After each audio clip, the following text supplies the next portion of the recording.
Assalamualaikum warahmatullahi wabarakatuh. Selamat berjumpa lagi para pemirsa yang budiman, terutama anak-anak muda yang memasuki usia pernikahan.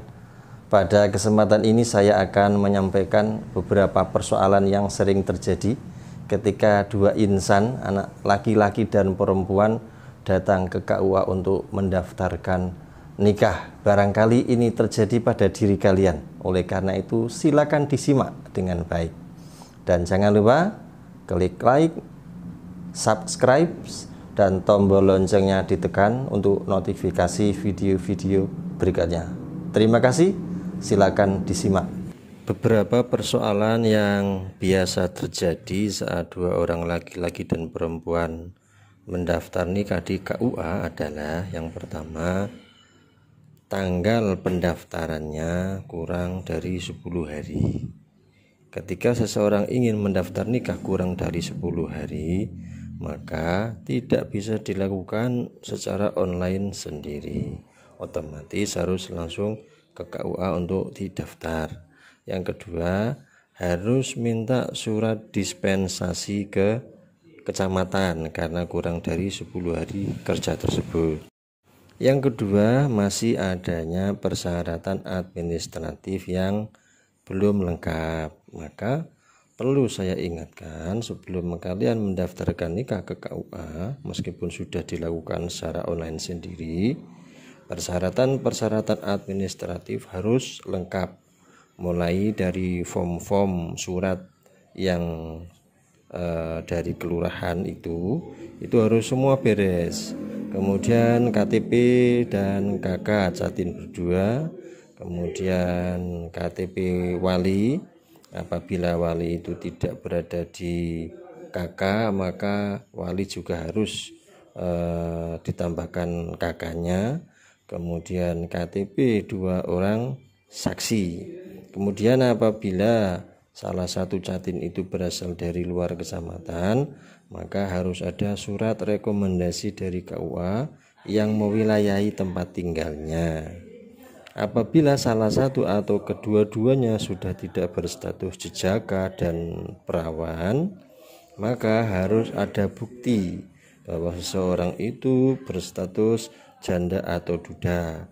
Kalau penyebabnya adalah karena meninggal, maka harus ada surat keterangan kematian dari desa atau kelurahan. Kalau penyebabnya adalah karena cerai, maka harus ada akta cerai dari pengadilan agama.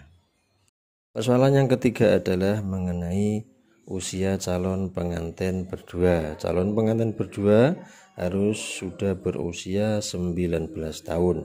Apabila salah satu atau kedua-duanya kurang dari 19 tahun, maka KUA akan menolak dengan surat penolakan, dan dari surat penolakan itu kemudian dimintakan dispensasi ke pengadilan agama.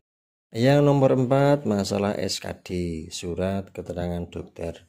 Surat keterangan dokter ini penting ya, dan harus ada. Kenapa? Karena di surat keterangan dokter itu akan terbaca status masing-masing calon pengantin, terutama calon pengantin putri. Nanti di situ akan terbaca kesehatannya, termasuk status kehamilannya positif atau negatif. Yang kelima adalah wali yang bermasalah. Wali bermasalah itu yang kerap terjadi adalah seorang calon pengantin putri menyampaikan bahwa bapaknya atau orang tua kandungnya masih hidup, tapi tidak diketahui keberadaannya. Nah, kalau demikian kenyataannya, maka dia harus membuat surat pernyataan bahwa orang tuanya masih hidup tetapi tidak diketahui keberadaannya, kemudian diketahui oleh kepala desa atau lurah setempat. Atau bisa jadi orang tua yang akan dijadikan wali itu setelah dilakukan pemeriksaan ternyata bukan orang tuanya yang sah.